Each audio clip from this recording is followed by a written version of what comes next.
Front hair styles చేసుకునేటప్పుడు puff పెట్టుకున్నా, అలానే మనము పార్టిషన్స్ చేసి హెయిర్ స్టైల్స్ చేసుకున్నా కూడా బేబీ హెయిర్ని లాక్ చేసేటప్పుడు కోమ్ని ఇలా పెట్టి మనం కోమ్ చేస్తే కనుక మనకి అనీవెన్ అయిపోతుంది. అలా కాకుండా కోమ్ని వచ్చేసి ఇలా సాఫ్ట్గా కోమ్ చేస్తే బేబీ హెయిర్ లాక్ అయిపోతుంది.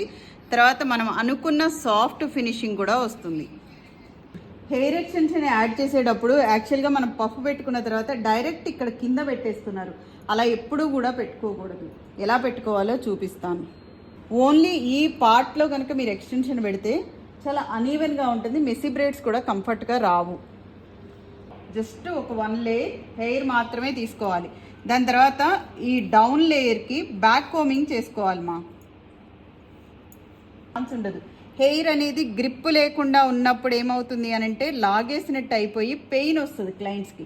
కాబట్టి మనం ఎప్పుడు కూడా కింద డౌన్ హెయిర్ని బ్యాక్ కోమింగ్ చేసేసి అదే హెయిర్కి అటాచ్ చేసినట్లయితే కనుక మీకు లాగినట్టు ఉండదు. దాని తర్వాత మీకు హెయిర్కి మెస్సీ బ్రేడ్ వేసేటప్పుడు డిస్టర్బ్ కూడా చేయకుండా ఉంటుంది.